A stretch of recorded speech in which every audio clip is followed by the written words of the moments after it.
Hey, cheers. So we got a cup of coffee in front of us, Baltimore Coffee Company. This is the beginning.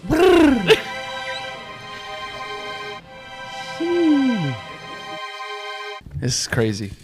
So good morning, everybody out there in the world. Today is Friday, the 19th of September, 2 minutes after 6. We got a short period of time here with a wonderful man who's near and dear to me in the Oakdale football area, and growing up in Gaithersburg and having football around me my whole life. Never really played much football, Kurt. I'm going to tell you that right now. I'm going to admit that. But I love it. And my boys have been, you have been instrumental in my boys' life as far as being somebody who's they've looked up to in Oakdale football and being in the area. And then my great friend Chris DePalma, who's near and dear to me, who we went to Gaithersburg together. And we decided a couple months ago, maybe almost a year now, to get together and start helping youth, and more specifically young men, in the crazy world that we live in, how to help them be good citizens in the community. And your name always comes up whenever I'm thinking about folks who have helped our community. So today we look forward to hearing about how you got to where you are, your wonderful, beautiful family, and your family's in the school system as well. Your wonderful wife is a principal now, or assistant principal. So this is her first year. She was a principal there for a long time, but she is actually the supervisor of elementary literacy now. So she is a downtown employee. Okay. And integrated literacy, I should say, not elementary. Yeah, you better get it right. Yeah. Right. Otherwise, you'll get in trouble.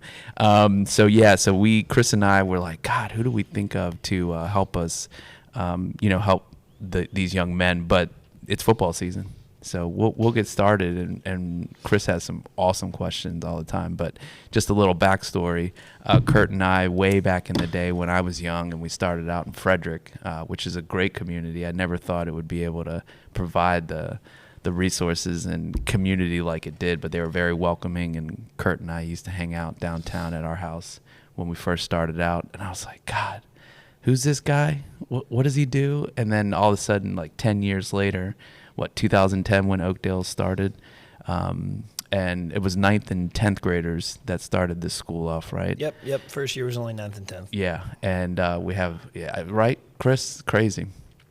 And I was like, Oakdale football, this guy, oh, that's Kurt. And I was so proud of you. So how did you get started? What was your football life like, and how in the world did you get to where you're at today? Well, I guess going way back, I played football my whole life. And, we played, just like your kids do here.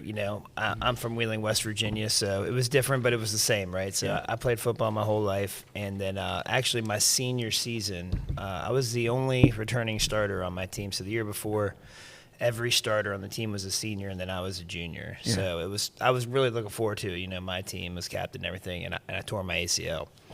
And so I had to sit out the whole year. And but I still went to practice every day, and coach was always, giving me stuff to do. So by the time the season got rolling, I was kind of helping run the scout team. I was doing all that kind of stuff in practice. And I just said to my dad one day, I'm actually enjoying this. I'm really having a lot of fun. I think I'd like to be a coach. And so my dad's a smart man, and he was a teacher, and he was like, well, if you want to coach, you're going to have to go into education. So, that's what I did. And so I went to Marshall University. I'm a PE teacher now, but I started in math. I got a math degree, and when I graduated college in 2004, trying to get a job, I couldn't get any where I lived, and my dad's first cousin was actually a lady named Paula Lawton, who was the head of HR in Frederick County Public Schools at the time. Get out, yeah. So she told me to put an application. They were hiring a ton of teachers that year, and I ended up getting a job at Catoctin High School. Up here in Thurmont. Yeah. And I coached football up there with the great Hall of Fame coach Doug Williams for 6 years. Wow. And that's how I got into it. God. 6 years after I started is when Oakdale opened, and the year before Oakdale opened at Catoctin, we actually won the 1A state championship. I saw that in the resume. And I think that helped me get in the door a little bit, and they took a chance on a really young guy at the time.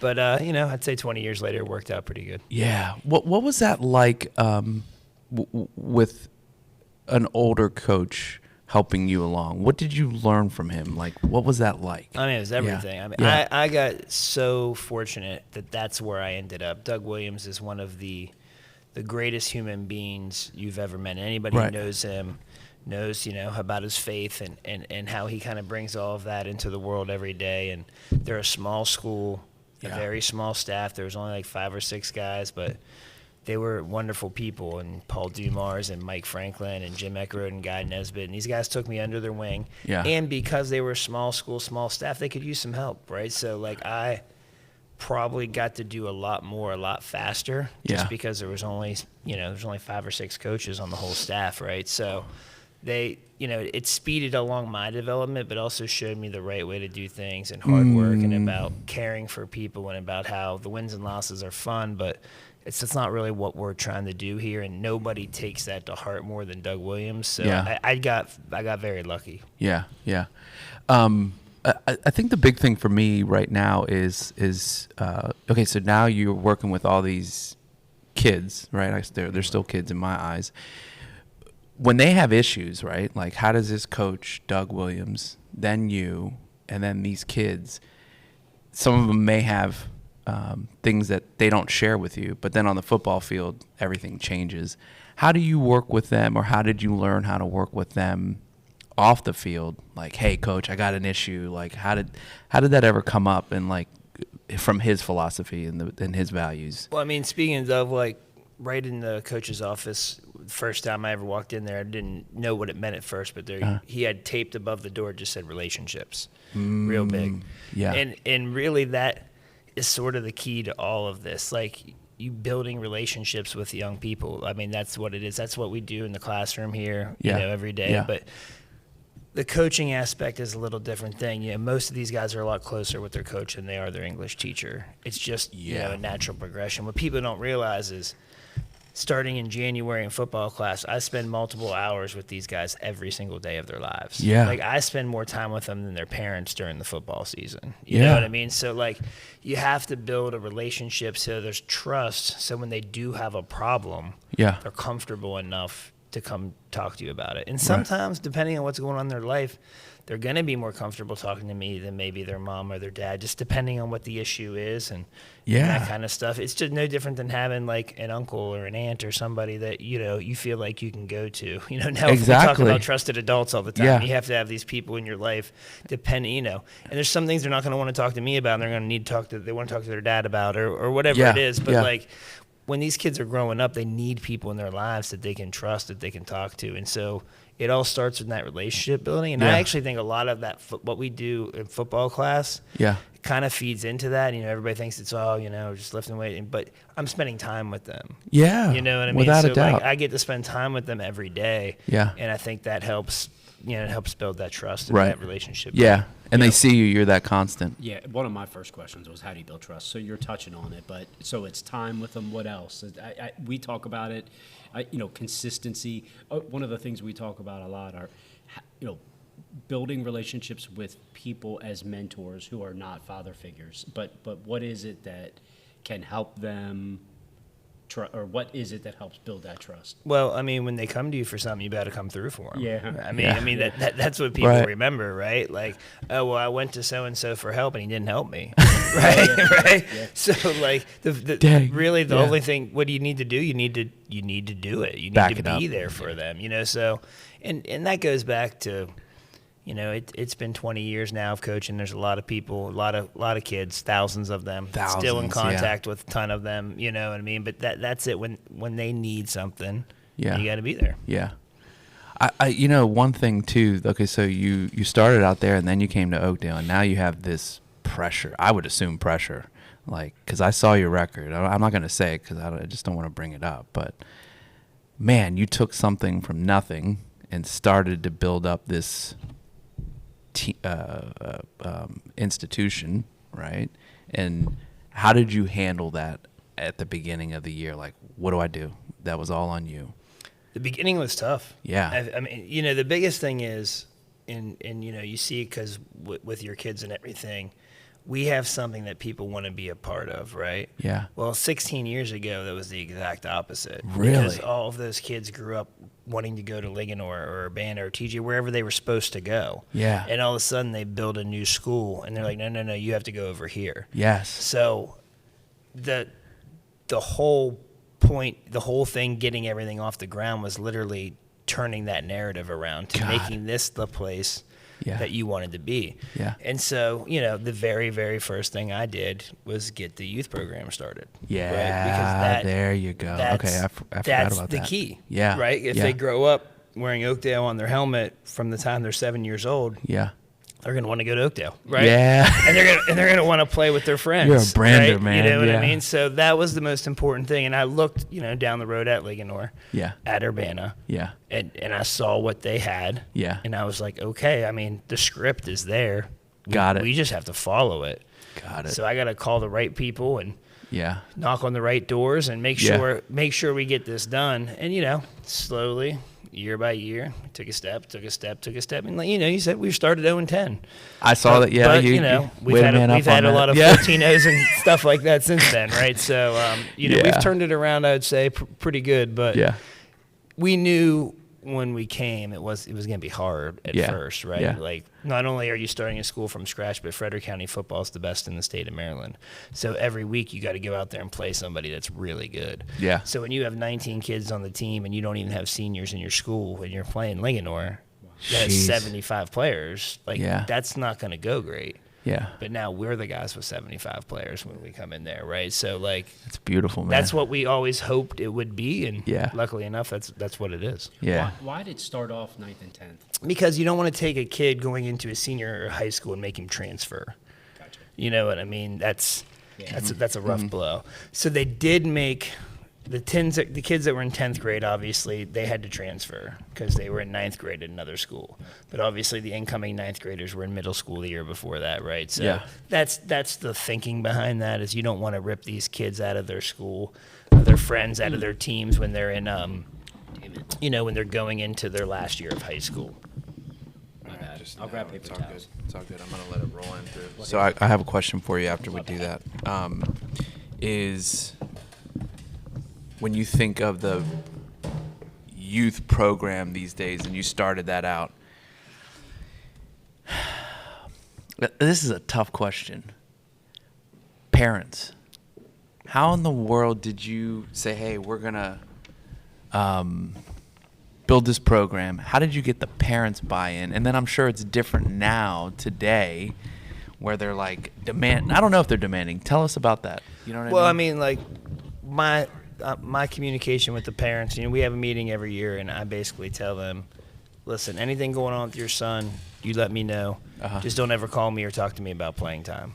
But if it's anything else, I'm here for you. Yeah. Right? Because truthfully, most of the negative stuff always comes around from that, right? Yeah. And I'm not going to talk to them about that, so it doesn't really matter to me. Yeah. But at the end of the day, mom and dad want what's best for their kid. Yes. Right? Look at the support that you have in that youth program. That's just because the mom and dad want what's best for their kid. Yeah. So as long as they feel like this is a place that is good for their kid, we're going to get the support. But we have more support. Our support is incredible. We feed the kids twice a week. Yeah.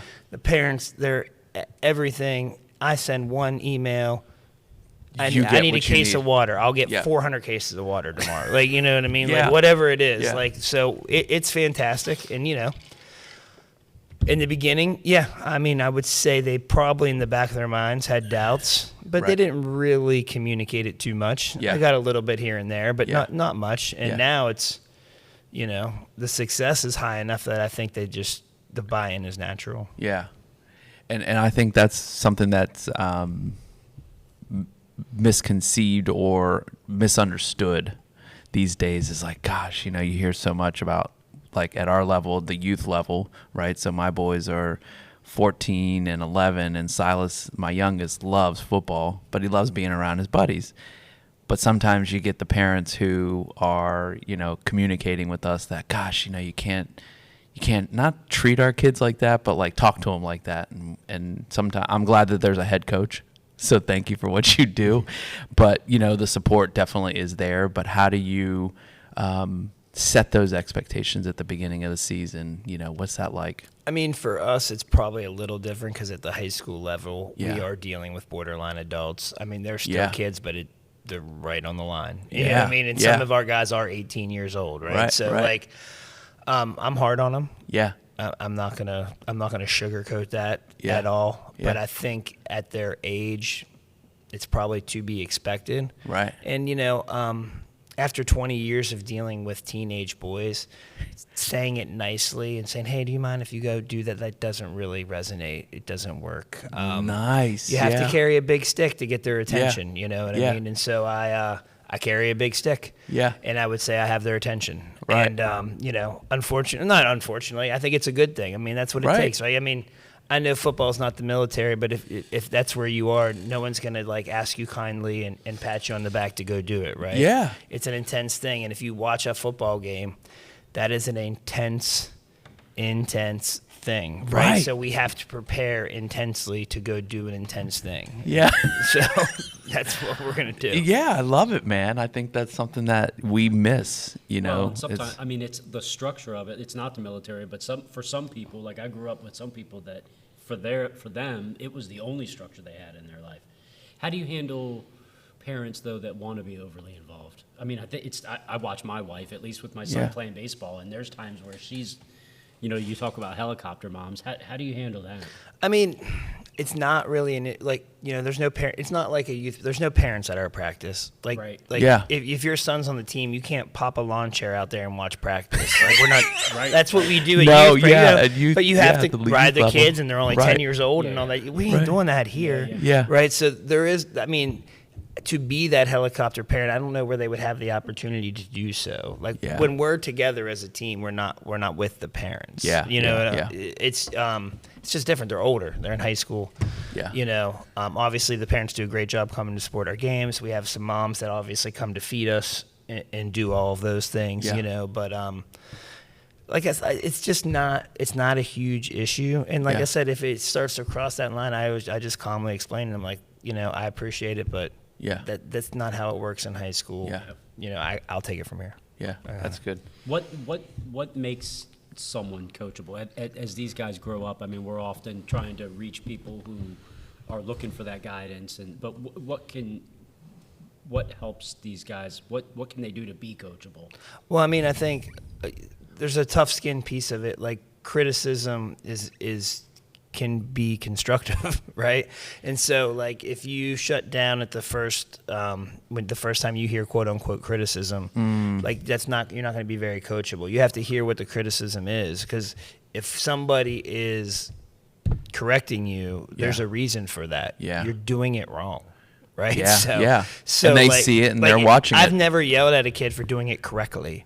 It's never happened, right? You know what I mean? So like, you have to get through maybe the volume and the intensity of everything that's happening and go, okay, well, what is being said? Okay, I need to step with my left foot and put my right hand in this guy's chest. I have to do that, or I am going to continually get beat on the play. And if that happens, then I'm going to be watching because somebody else is going to be playing, right? So, like, there's a breakdown. You have to hear what's being said, and then you have to be able to take instruction and apply it, right? And there's so many different types of kids and so many different ways kids hear messages, and that you have to coach kids. Like, I can't coach every kid the same. Like, that's what everybody says and wants me to treat every kid the same. That's ridiculous. People are so different. And they respond so differently. And there's some kids I gotta, handle with care a little bit. And there's some kids who only can get the message if I'm acting like a lunatic, right? And really? So that's just... It's personality. You have to leadership. Same in the business world. 100%. So you spend time with these guys, you get to know them, and you figure out what makes them tick, and that's what you got to do. How do you work through that with your staff? Like, how do you get that support? They all have their own personalities too, right? But the nice thing about like the staff is, we operate a lot like a college team, right? The guy's a position coach, and that's his group of kids. So he's doing exactly what I'm doing, just maybe with a smaller group of people, right? Got it. So he's got his 10 guys in the running back, and I tell him, okay, those are your guys. You got to know everything that's going on with those guys. You got to make sure they're good, not only just ready to play, but where they're at. Like, those are your people. So keep track of your people. I'm going to try to keep track of everybody from an over top of view. Yep. But man, if something's going on with so and so, you need to be the first one to know, right? Because those are your guys. Yeah. And so, I'm fortunate. People want to be a part of the program. I have Yeah. 20 coaches, right? I have Really? an entire JV staff. Nice. And I have an entire varsity staff. Okay. You know, about 10 or so on each. 10 on each, yeah. So everybody has a position coach. Okay. Everybody has a coordinator. You know what I mean? So we have the help that we need. Yeah. You know, because people like our kids and they like this school and they like being here. So, Yeah. you know, that's basically what it takes. And they're going to all coach a little bit differently. I think the best advice I ever got in coaching was from Gary Williams. Yeah. I was listening to him talk one time, and he was like, all right, all you young guys in the room, listen up right now. Yeah. I was like 23, so I was like, I got up in my chair. I was like, oh, Yeah. so what is Gary going to say? He's like, stop it. Stop trying to be the next Mike Krzyzewski or the next Bobby Knight or the next Dean Smith. You need to be you. Like, if you ever try to be somebody else, the kids are going to see right through that, and you're never going to buy into you. You got to be whoever it is that you are. Yeah. So I believe in that, and I am a unique individual for sure, but I am who I am. And so I try to let them be who they are, too. And there are a lot of different personalities as well, but I think it works a little better. Yeah.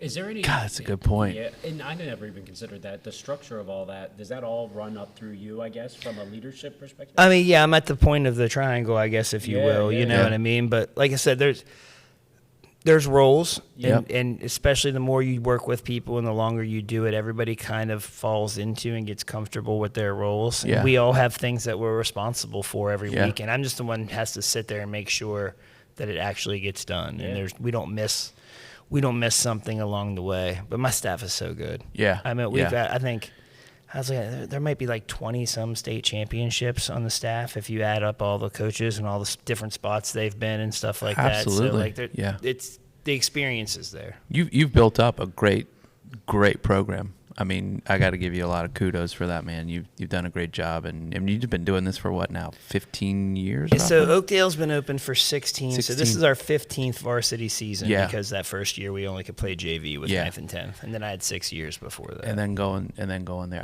and I think I made it to the Navy or the Naval Academy, that game where you were playing. Was it Damascus? Yes. So we've been to the state title 3 times here at Oakdale. Yeah. We've won 2. Yeah. The Damascus one was the one we lost. But we play them next week, so maybe we'll get a little dude, we're gonna get rolling. I'm glad this is good timing. Once I get my big mouth open. How do you help players identify weaknesses and improve on it? I mean, like, you know, that's and maybe not just necessarily football related too, right? From a mentoring and growth standpoint. Yeah, I mean, I think, you know, from the football perspective, it's pretty easy, right? When you see a player and you know right away what it is they need to work on, and those are easy conversations because you just pull them aside when we're doing practice and everything. Be like, all right, listen.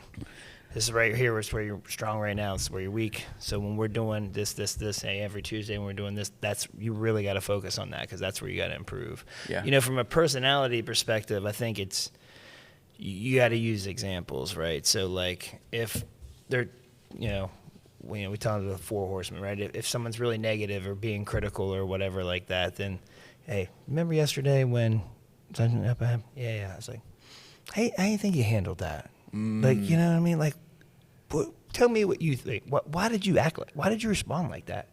Or why did you go nuts in Miss Smith's English class? Right? Like, you tell me. I make them tell me, right? Yeah. Because usually when it starts coming out of their mouth, you can see it in their face. They're like, yeah, I messed this up. Yeah. Like when I have to say out loud what I did, I'm embarrassed. Yeah. Right? You know what I mean? So like, they know they're just 15 and 16 and 17-year-old kids, and they do dumb things sometimes. Absolutely. Right? I mean, I don't know about you guys, but hand up. I remember when I was 16. Stupid. Idiot. Right? Moron. You know what I mean? Yeah. So, like, they're no different. Yeah. So you have to have some patience and some grace. Yeah. But you also have to have accountability and standards. Right? So, like, I'll give you 1. Yeah.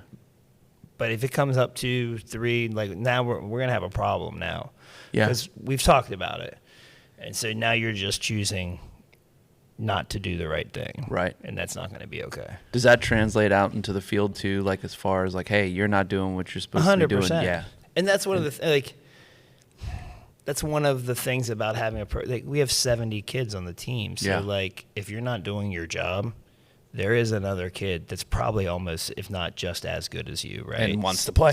Really wants to play. Yep. Right. So like, Golly. there's a lot of pressure on those guys to do the right thing. Yeah. Not even about winning the game. They just know their buddy behind them wants their job. Heck yeah. You know, it's like if you ever watch like Hard Knocks, stuff like that. It's not like that, but it's like that. Yeah. Right. That's like, you're not going to great, get man. cut, but you might not be starting anymore. Right. And the train keeps rolling too. You know, it's just like, I think in life and some of the things that, you know, Chris and I talk about is, okay, you know, you either do your job or you don't, and somebody else wants that role. And then as soon as they do, it's not like they forget about you, but God, the train has to keep rolling. Oh, you know, yeah. and we got a job to do. Keep spinning. Like, Yeah. If I quit tomorrow, somebody else would be sitting in his chair, and Oakdale football wouldn't go away. Yeah. Like, you know what I mean? Like, It's going to roll, man. So like, yeah. it just, you know, we do everything we can while we're in the seat, but we only get to sit in it for so long. I mean, that's the way it works. Yeah, I love it, man. What about loss? I mean, with losses and just the adversities, how do you help them grow through that? Well, I mean, it's not about losing. It's about why did we lose, right? So like, and you know, we're gonna lose games, and if we're gonna do this for 20 years, Yeah. we're gonna lose some games. Yeah, you yeah. know, and it's hard. I take it probably harder than anybody when we I lose a bet. game. It's tough, but you know, it's getting to the bottom of the why. Yeah. Because 90% of the time, it's correctable. Yeah. You know, I would say it's only happened a handful of times in the last decade where we lost a game because the other team is just flat out better than us. Right, We're right. pretty good. Yeah. So usually it's close enough. Right. Where if we can execute correctly, we could win. Yeah. Right. So that it's just getting to the bottom of it, and those are great teachable moments for the kids, and that's why the film and everything is so important, because like we can show them. Yeah. You're like, all right, look, here it is. Here's what you did. Here's why it was wrong. Yep. Here's what you should have done. And a lot of times, you know, it can make you better. You know, we lost to Ligonor last year, which is always the worst, right, when you lose to them. But we made some mistakes in that game that really helped us over the next month, things that we were able to get corrected. And when we were able to show the kids, it clicked. And I bet you it felt even more. It was like emphasized because it was against Ligonor. Exactly. Yeah. And they don't want to lose to them either. Yeah. You know, and, you know, we had just beat them in the they state got to see him at championship some other the year field party. before. Yeah. Gettysburg and Seneca. Or Oh Gettysburg, God, yeah. Growing up, I have one. So okay, this is hopefully you still do this, and I'm sure you do. When you're having tough times, or just somebody to you have to be a sounding board, who do you go to? Like, who's your male figure in your life that you go to? Like, hey man, I need help. Well, male's probably my father. I mean, the person I talk to the most is my wife. Yeah, why? You know, Megan's, because she's the one there, and I can trust her. Yeah. Like I can be open and honest, and you know, because when you're in I don't know if I want to call myself a public figure, but at least in some form, right? You are. So you know, you can only trust so many people, right? So. You know, it's her. And then, you know, my dad, he still lives in Wheeling, West Virginia, but he was always my best friend growing up and everything like that. And we're still super close. And I still call him, you know, 5 times a week or whatever. Do you good, man. So, you That's know, great. I talk to him about stuff, you know, but usually, like I said, if I got to get some stuff off my chest, you know, it's at the end of the day in my house with my wife. Yeah. No, it's great. It's always a good woman behind. I talk to my mom every day. My mom grew up in Clarksburg. Not that it's too close to Wheeling. It's not that far. Yeah. WVU, though, by the way, good Lord, I keep talking to all these parents who have kids who go to WVU. That's a crazy place to go watch a game, I hear. It's pretty good. Yeah? It's pretty good, yeah. My mom still loves to go. They go and tailgate and everything. Golly. You mentioned standards and expectations. I'm sure through the years you guys build that, and it just is known, but is that something at the beginning of the year you're like, guys, standards, expectations, here's what we will settle for, what we won't? Or well, I think it's in, like, if you look over Dario's shoulder there's a sign on the wall, and that kind of, I think that sums up our entire program. Mm-hmm. We don't cut kids, despite having 135 kids on the team between varsity and JV. Yeah. But, you know, the sign says those who survive can stay. you can be here if you want to be here. Yeah. But you have to survive. Like, there's a expectation of things that we are going to do, and it's going to be hard. Yeah. It's going to be really, really hard. Yeah. But if you do them, you can be here. Yeah. Yeah, I'm not guaranteeing anybody 1 minute of playing time. But if you want to be on the Oakdale football team, you can. But here are all the things that we have to do, and that includes 5 days a week in the summer at 7 a.m. and throwing up in trash cans and lifting a lot of heavy weights and, working yourself down to a nub, if you will. But if you're willing to do it, you can be here. You can be part of this, right? And I think a lot of people like being, everybody likes Friday night, right, with 3,000 people in the stands and running out of the tunnel and the whole thing. I don't know if the neighbors like it across the street. I mean, my whole thing is the school was here first. So, when I had to bring that up. When the school opened, this was just a field. There were no houses, right? Yeah. So if you can't look out the window of a house that you're about to buy and see the football stadium and understand there's going to be noise, then I can't help you. I don't know what to say to you. Did you think it was going to be quiet on a Friday night? Right. That's great. I say if it's too loud, why don't you just come on out of the house, walk on over, and just join the party, right? Absolutely, it's going to keep you up anyway. Right, exactly. The other day I had someone reach out to us who we've had on the show before, and he mentioned a fundraiser that he heard of from, and I don't know much about it, but I told him I'd mention it to you. Something about we got to tell him who it is. Cleat drive. Well, I'm not. Yeah. So the person was the coach for TJ. His name's Bo Traber. But he said that they had done a cleat drive, I think, last year, and it inspired a student here to do a fundraiser. Do you know of that, or have you? I know who Bo is, obviously. Okay. I don't know of that. Okay. We've done various things over the 20 years. Typically, if someone reaches out to us and needs a hand, we'll figure out a way to get them in. You know what I mean? So I know we've done sock drives here and stuff like. We've done a lot of different things. I don't really know about that specifically. But we've been involved in a ton of stuff. What about the disparity in Frederick County? Like some of the schools may have a good football program and some of them don't. Like, is that something that the community could get behind and help in different areas, or? I don't know, because like we were at Catoctin. That's a small school. It was, but we had a lot of good years. The success in the football is so layered, right? Like, as I said, it does start with the youth, and not even the youth winning games. It's about getting kids out for football. You're more likely to play football in high school if you played when you were young, right? I mean, that's just, I think that's logical, right? Yep. So, it's about every high school head coach at all 10 schools, and then doing that whole trickle-down effect. One of the things I really think, obviously we have great communities and we have great kids, but one of the reasons that Ligonor and Oakdale is successful, in the last 20 years, they've each had one coach. Right? You know what I mean? There's been one head coach. Interesting. Right? So there's consistency. And there's, got it. That relationship with the youth program and all that, it's never gone away. There's only been one. It's only been me. Coach Connor's been at Ligonor since I moved to Frederick County 20 years ago, right? You know what I mean? That's a pretty big legacy there. Yeah, so it's like, I think that helps. And that's never going to be all the time, right? But, I think Urbana's had 6 head coaches since Oakdale's opened. No or 5 way. Or something like that. Yeah, interesting. And so that has an impact. Yeah. There's a lot of reasons for that. But, you and then each community, the demographics and the makeup, they're probably going to be different sports that they're better at. I think that's just natural too. Yeah. It's a good point. Yeah. I didn't even think of it that way. That's good to know. So what's the most important non-physical skill that players need to master? Mental toughness. Yeah. That's it. That's the right key, man. That just rolled off your tongue. Mental toughness. Yeah. Like, it's gonna be hard. Yeah. Like, you're gonna want to quit sometimes. Yeah. But you can't.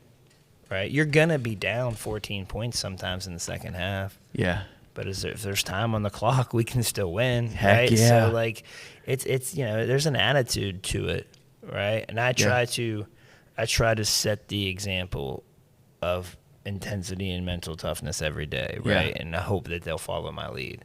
But everybody's wired a little different. Yeah. But man, the guys that are the most mental tough, they're usually the best players. Are they really? Oh, yeah. Yeah. Because you can't phase them. Really? No. Boom.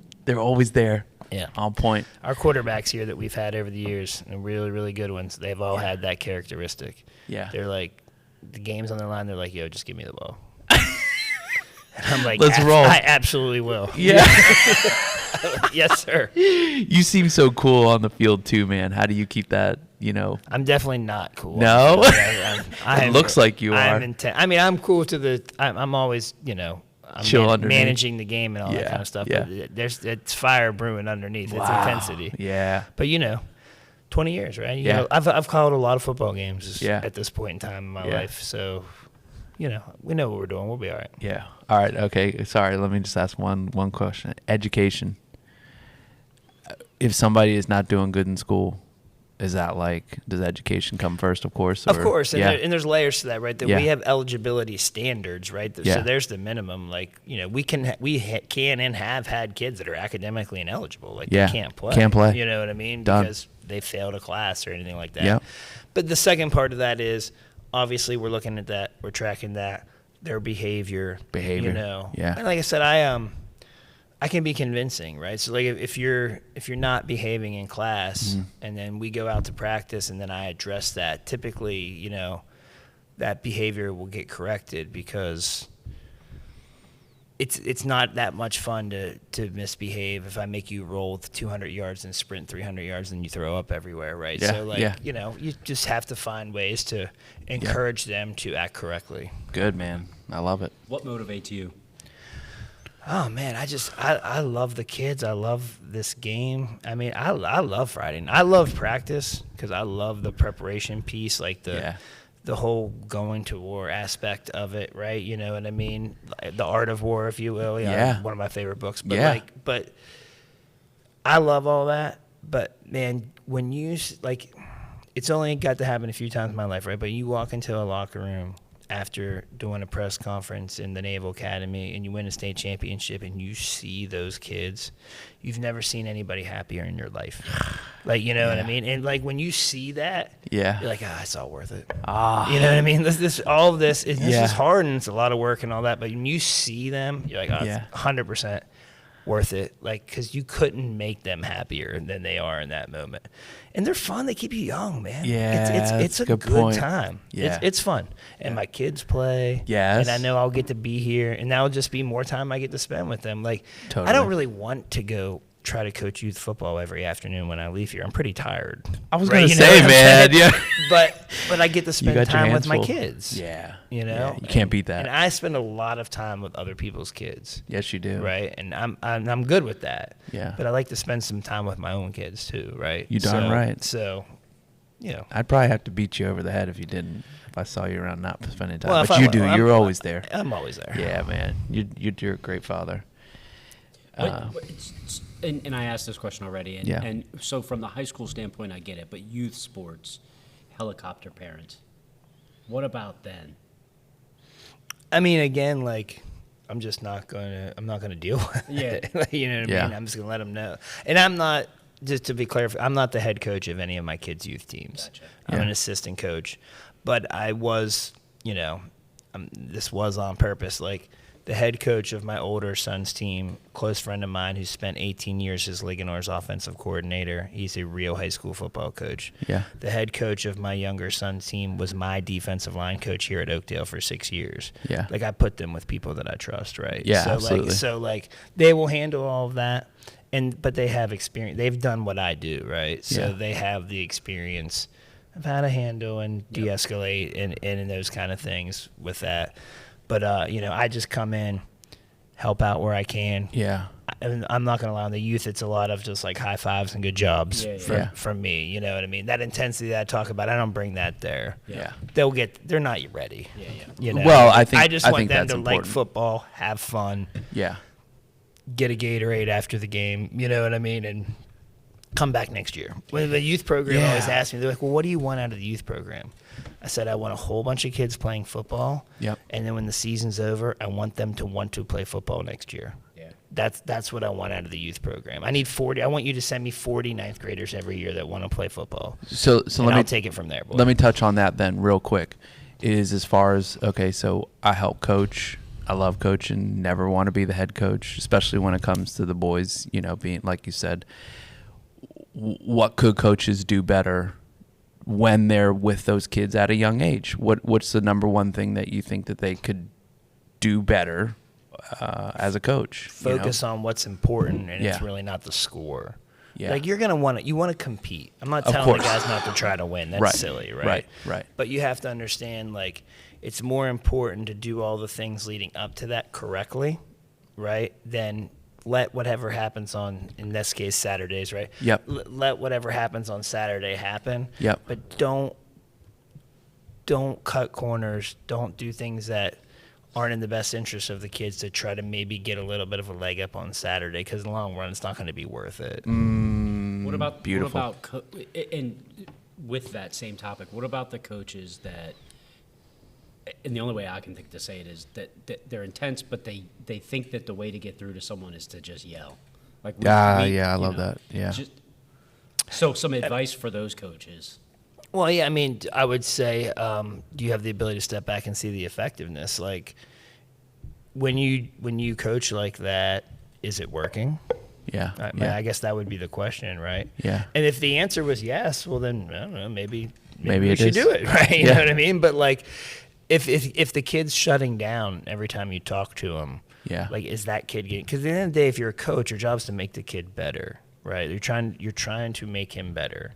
So is what you're doing making him better? If the answer is no, we got to do it a different way. And that's even with me. Yeah. Like, as tense as I am, like, if the kid's not getting better, I got to go a different way. Different about route. this. Like, you have to be able to step back and look at the effectiveness of what's happening. Right. You know, there's certain – this is silly, but, like, there's certain plays that I love, but with certain teams, I don't run them. Oh. Because for whatever reason, this group of kids, it just doesn't make sense to them. Doesn't I'm like, fly. well, why am I going to keep beating my head against the wall? Just throw it in the trash till Done. next year. Yeah. And we'll go to something that they get and they understand. So you're adapting and changing all the time. But Yeah. the team, Yeah. the kids change. Even the strength. Like, you know, we lose half of our roster every year. Yeah, It's a high good school, point. right? Yeah. The seniors graduate. So every team you have is a lot different. So there's things that you do from year to year. You know, we're doing some stuff this year that I haven't done in like 7 years, but like it fits this group of kids. Oh, cool. You know, so Yeah. it's just that you have to figure out what you have, what are your strengths, and you got to lean into it. And the same way with your coaching style. Yeah. It's helped me out tremendously, and I think that's the one thing I've learned over the years, I'd say, is the growth in my mindset is to say, that kid's not getting it the way I'm delivering it, so let me take a step back. Maybe they just need a hug, you know, especially at a young age, because you have these older adults, some of them yelling, some of them not. But, you know, hey, let me just give you a hug, man. You just need some care, and then they respond differently. So I think that's a really good point. Being coachable, Yeah. being self-aware, but you got to adapt. You got to adjust. That's true. So in wrapping things up, you got to be. Thank you for being here early. You know, 6 o'clock. You are an early bird, and hopefully your coffee was pretty darn good. Delicious. Okay, all right. And then we have some donuts here for your staff, not for you. Don't forget, because your wife will kill me. What would you say is the number one thing that you see in or hear about that young men or folks that we're trying to help should hear from a coach? Like, what's a sign of hope, or what do you think is instrumental in help building up our youth, especially, you know, boys these days? I mean, I don't think it's much more complicated than them knowing that you're there for them. Yeah. There's somebody there for them. Yeah. If they need to go to somebody that can be you. Yeah. Right. I think it's that simple. Yeah. Young people, you know, and they're gonna have issues, and when you talk about like the number of kids that we're talking about, right? Yeah. You have a very wide spectrum of situations, right? Whether it be family life, socioeconomic, whatever it is, right? Sure. So you're going to have a wide range of potential problems. Yep. Right? And so if that kid just knows that you're somebody he can come to if he needs help, And trust. I mean, I think that's enough. Yeah. Because at the end of the day, young people just need an adult to help them when they need it. Yeah. I mean, that's what they need. Absolutely. You know? So That's great, man. Appreciate it. Two last things. One, what's one message you give to the youth about growing up, adulthood, manhood? Ooh, that's a big one. I would say do what you say you're going to do. Yeah. Yeah. You know, I'm from West Virginia, right? Your word means something where I grew up. You know, Coach LeCicero on my staff, his job is AM morning radio in West Virginia, like morning drive. And he always laughs. He says, you know, West Virginian would rather you look at my shaking hand than have a contract. Right, because that means more to them than that piece of paper does. Even though in the world, right, the legal document, Yeah, they yeah. say, listen, if you look me in the eye, shake my hand, and tell me you're going to do it, Yep. then I believe you. That Right? is great. And that's just be a man of your word. Right? Yeah. You know, I mean, you're going to have a lot more friends in life and a lot more people like you in life if you're someone who tells the truth. Yeah. Man, that raises the hair on and my it made skin. me think, we had a conversation recently talking about all the legal stuff with this. And I had a question Yeah. for him, and his response simply was, and we're talking about a lawyer. He was like, "We've got a handshake agreement." That was his response to me. I said, "Okay, I trust it." Yeah. My last thing: someday, when you've got this hell of a career, you've done all these great things, and they've got your name up on the wall. What do you want to be remembered for? I mean, I just hope they remember is that they like to play. Like I always say, like the greatest compliment someone can give me is if they played for me and then they want their kid to play for me. Like I think that's the highest I don't know if I'm gonna do this long enough for that to happen. But I'm gonna say that like that's the highest compliment you could give me. Like if your experience was so good and you felt it was so valuable in your life that you want that for your own son, like I feel like that would say enough, right? So, like I said, I don't know if I got another 20 years in me, but I definitely got at least 10 or so. So, we'll see what happens. But yeah, I think that if the experience was good enough that you would want it for your own kid, I think that would mean a lot. Yeah. Awesome. We Great. appreciate you, Coach. Thank you. Thank you much for your time. having us. Thank you. Yeah. man. Appreciate it. Thanks for having me on, man. I appreciate it. All right.